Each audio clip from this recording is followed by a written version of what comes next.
নমস্কার, আমি Arpita. News prime টাইমসে আপনাদের সকলকে স্বাগত জানিয়ে শুরু করছি আজকের গুরুত্বপূর্ণ খবর। প্রথমে আমরা দেখে নেব কোচবিহার নিয়ে রাজ্যপাল কি বললেন।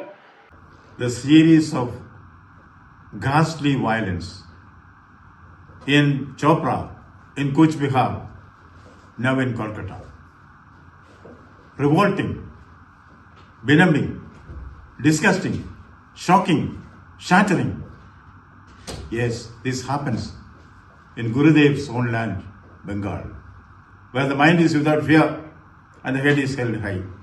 What do we see in different pockets of Bengal these days? Murder, ghastly murder, murder most foul is taking place. There is bloodbath on the streets of Bengal. Yes, there is death dance which you see in the villages of Bengal. What did we see the other day?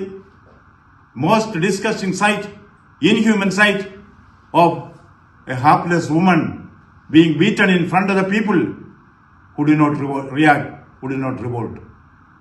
Is there a police force here? Yes, there is a police force. But people are asking, who is the cop, who is the thief? That difference is blurred. Criminalization has taken place in a section of the police force. Even some of the IPS officers are playing to the gallery for this, to their political masters. Is there a police minister here? Is there a police minister here? Is it not his or her job to see that this violence ends here? Very sorry, shocking. As flies to the wanton boys or be to the gods, that is Shakespeare. Here, as flies to the wanton goons,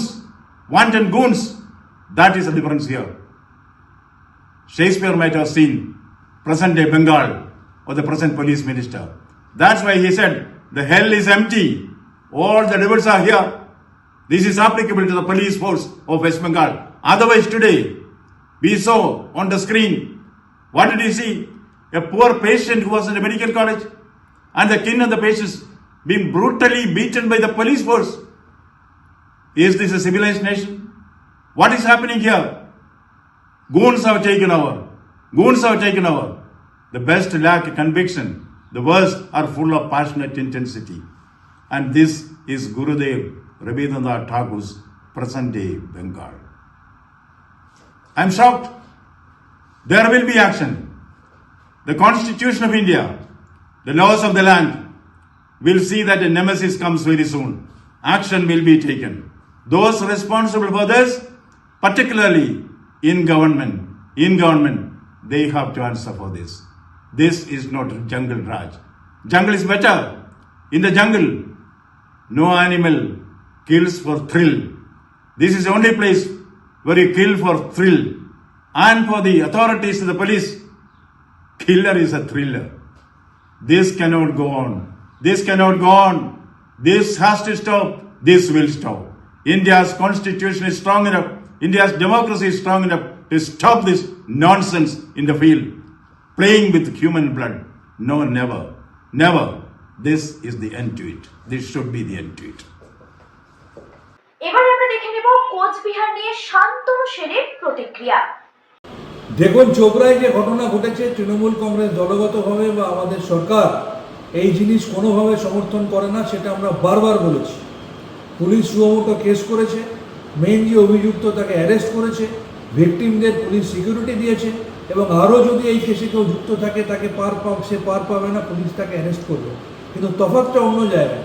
34 বছরে বামফ্রন্টের আমলে এই বাংলায় এই ধরনের অনেক ঘটনা আগে ঘটেছে, কিন্তু কোনো বামপন্থী নেতাকে বা সরকারের মন্ত্রীকে প্রকাশ্যে এসে কন্ডেম করতে শুনিনি, বা বামফ্রন্টের কোনো নেতা অ্যাকিউজ থাকলে তাকে বামফ্রন্টের পুলিশ অ্যারেস্ট করছে, সেই জিনিস আমরা দেখিনি। আর ভারতবর্ষেও বিজেপি শাসিত বহু রাজ্যে এই ধরনের ঘটনা এখনও আকছার ঘটে, কিন্তু কোনো বিজেপির নেতা সেই ঘটনাকে দোষারোপ করছে বা বিজেপির অভিযুক্ত নেতাকে বিজেপির প্রশাসন অ্যারেস্ট করছে, সেটা ভারতবর্ষের কোনো বিজেপি শাসিত রাজ্যে দেখা যায় না। এটাই একমাত্র বাংলাতেই এটা সম্ভব। তার কারণ বাংলার সরকার, মমতা ব্যানার্জির সরকার, zero tolerance to such activities শুধু মুখে বলে না, কাজেও করে দেয়। এবারে আমরা দেখে নেব বিধানসভার স্পিকারের বক্তব্য এবং বিজেপির মহিলা বিধায়কদের বিক্ষোভ নারী নির্যাতন নিয়ে। সায়ন্তিকা আর রেয়াত হোসেনের আবার ধর্ণা। কমিটিনিসে চেষ্টা করছি কীভাবে আমরা একটা রাস্তা বের করতে পারবো, কিন্তু অবশ্যই ছোটো ম্যাটার, সিম্পল একটা জিনিস, এত জটিল নয় ব্যাপারটা।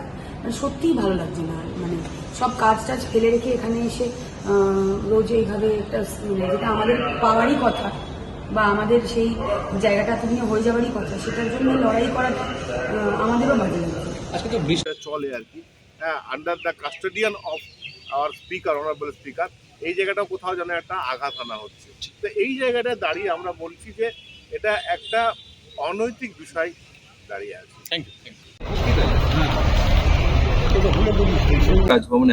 দেখুন, আসলে রাজ্যপালকে নিয়ে মমতা ব্যানার্জি অত্যন্ত ফ্যাসাদে পড়েছেন এবং যে মমতা ব্যানার্জি প্রতিটা মুহূর্তে রাজ্যপালকে অপমান করে এসেছেন, আজকে অন্যভাবে কথা বললে, আজকে তো দেখেছেন রাজ্যপাল কেস ঠুকে দিয়েছেন মুখ্যমন্ত্রীর ওপরে, সুতরাং উনি করে দেবেন, উনি করবেন, উনি সেটা বলেইছেন করবেন।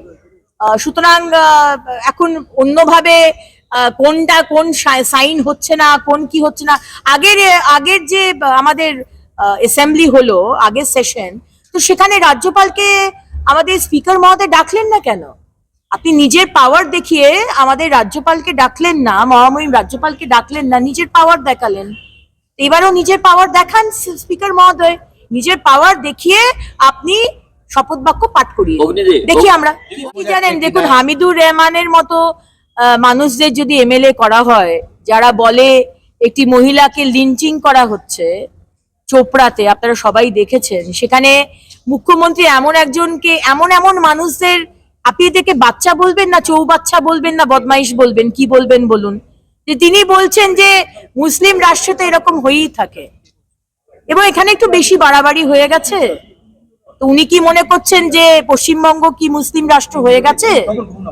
30% ভোট ব্যাংকের জন্য, দুধেল গরুদের জন্য মুখ্যমন্ত্রী কি পশ্চিমবঙ্গকে মুসলিম রাষ্ট্র বা ইসলামিক রাষ্ট্র ঘোষণা করে দিয়েছেন? এখানে কি শরিয়ত ল শুরু হয়ে গেছে? আমি মুখ্যমন্ত্রীর কাছে প্রশ্ন রাখবো। পরিস্থিতি তৈরি করা হয়েছে যে মানুষকে পিটিয়ে মারা প্রবণতা, যেটা গত কয়েকদিন ধরে আমরা দেখছি বিভিন্ন টিভিতে বা সংবাদ মাধ্যমে, এগুলো বন্ধ করার একটা উপায় ছিল যে সরকার যে বিল এনেছিলেন তার, এবং তাতে যা শাস্তির বিধান ছিল, কোনো লোক মারা গেলে পরে তার মৃত্যুদণ্ড পর্যন্ত ছিল, কিন্তু সেই বিলটা আমরা এনফোর্স করতে পারিনি, যদিও এই বিলটা আমরা রাজ্যপালের কাছে 3 সেপ্টেম্বর 2019 সালে পাঠিয়েছি, তা সত্ত্বেও অনুমোদন আসেনি। এটা অত্যন্ত দুর্ভাগ্যজনক, এবং আজকের দিনে বিশেষ করে যখন কেন্দ্রীয় সরকার নতুন আইন প্রণয়ন করে এর সাজাটা বাড়াবার চেষ্টা করছে, পশ্চিমবঙ্গে এর অনেক আগে, 5 বছর আগে এটা উপলব্ধি করতে পেরেছিল পশ্চিমবঙ্গ সরকার, এবং তারা সেই বিলটা ওইভাবে এনেছিলেন 2019 সালে। এই কঠোর আইনটা যদি অনুমোদন হয়ে যেত, তাহলে সেক্ষেত্রে তো যারা এই ঘটনা ঘটাচ্ছে তাদের একটা ভয়ও থাকতো, প্রবণতা কমে যেত। মানুষের মনে একটা ভয় দরকার আছে, যে শাস্তির বিধান থাকলে পরে ন্যাচারালি তাদেরও অনেক ভয় থাকবে। আমি তো দেখলাম যেভাবে পিটিয়ে মারা হচ্ছিল, এই ছবিগুলো আমরা দেখেছি, এটা খুব কষ্টকর, সত্যি দেখতেও খুব খারাপ লাগে। সরকারি কমিশনের একটা সুপারিশ ছিল, সরকারিয়া কমিশন বলেছিলেন যে আমাদের কেন্দ্র রাজ্যের সম্পর্কের ব্যাপারে এই পয়েন্টটা উল্লেখ করা ছিল। বলেছে আমাদের যে সমস্ত বিলগুলো পাস করছে রাজ্য সরকার বা লোকসভাতে, যেগুলো লোকসভার বিল রাষ্ট্রপতির কাছে যায়, আমাদের বিলগুলো রাজভবনের রাজ্যপালের কাছে যায়। এই বিলগুলো দ্রুত গতিতে সম্পন্ন তার সম্মতি দেওয়া উচিত। তিনি সম্মতি দিতে নাও পারেন, যদি নাও দেন তাহলে সেটা জানিয়ে দিতে হবে। আর যদি তার কোনো রেকমেন্ডেশন থাকে যেখানে কোনো রকম অ্যামেন্ডমেন্ট করার দরকার, সেটাও তিনি জানিয়ে দিতে পারেন। এই 3টে রাস্তা তার কাছে খোলা ছিল। কিন্তু দুর্ভাগ্যজনকভাবে এই বিলটা যখন গেল রাজ্যপালের কাছে, তিনি এতে কোনো মন্তব্য করলেন না, তিনি বিলটা ওইভাবে হিমঘরে ফেলে রেখে দিলেন। কিছু কোয়ারি করেছিল, তার রিপ্লাইও আমরা দিয়েছি। কিন্তু অত্যন্ত দুর্ভাগ্যজনক যে তার যদি কোনো রেকমেন্ডেশন থাকতো না এটার পরিবর্তন করা দরকার, সে প্রভিশনও রয়েছে কনস্টিটিউশন, বিধানসভায় আলোচনা হতো, সেই পরিবর্তন মানতেও পারতো, মানতে নাও পারতো। যদি পরিবর্তন বিধানসভাতে পাস করানো না হয়, তাহলে যে বিলটা যে আকারে ছিল সেটাই পাস করা ধরে নিতে হবে। All this provisions are there in the constitution, but this are not followed, most unfortunately.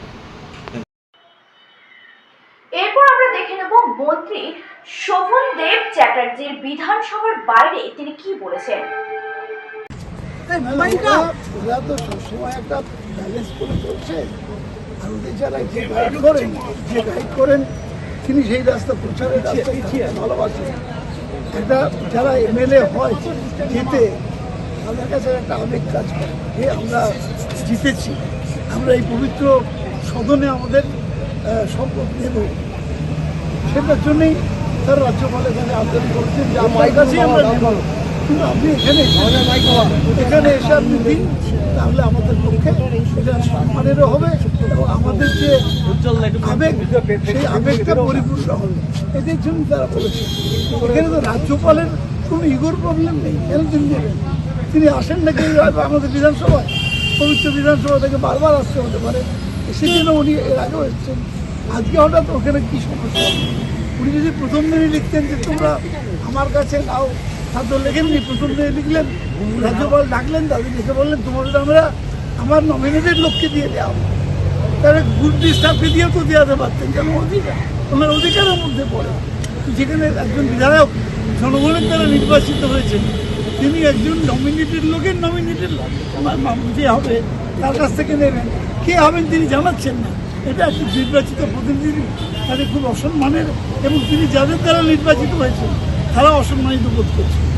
পুলিশের পাল্টা নেওয়া উচিত হয় না, কারণ যে করেছে তাকে তো পুলিশ অ্যারেস্ট করেছে, পুলিশের কাজ করেছে, পুলিশ অ্যারেস্ট করেছে। এখন ওরা ও যে অ্যাঙ্গেলে বলেছে, কি অ্যাঙ্গেলে বলেছে সেটা আমি নিজে শুনিনি। ঠিক না শুনলে কোথাও অনেক সময় আগে পিছিয়ে কী থাকে না জানলে বলা যায় না, তাই পরিপূর্ণ কোনো মন্তব্য করবো না। তবে আমি মনে করি পুলিশ যা মানে যে সিদ্ধান্ত নিয়েছে তাকে অ্যারেস্টও করেছে, কারণ পুলিশের হাতে বিচারের দায়িত্ব আছে। আমাদের দেশে এই ধরনের কোনো একদল লোক মিলে সিদ্ধান্ত নিয়ে একটা বিচারের ব্যবস্থা করলো, কি তাকে মারধর করলো, এটা আমাদের দেশের আইনে নেই, এটা চলতে পারে না। সেদিক থেকে আমার মনে হয় কাজটা ভুলই হয়েছে। যে মেয়েটা অন্যায় করেছে তাকে ধরবে পুলিশ, কমপ্লেন করবে, যে কমপ্লেন দিয়ে পুলিশ অ্যারেস্ট করবে, তারপর বিচার হবে, তার বিচার হবে। কিন্তু এটা কোনো আমাদের দুটো রাজনৈতিক দলের কর্মীরা এই ধরনের কথা বলতে পারে। যেটা ভয়ঙ্কর ট্রেন গত 3 দিনে আমাদের সাথে থাকুন এবং দেখতে থাকুন নিউজ প্রাইম টাইমস, আপনাদের সাথে আপনাদের পাশে।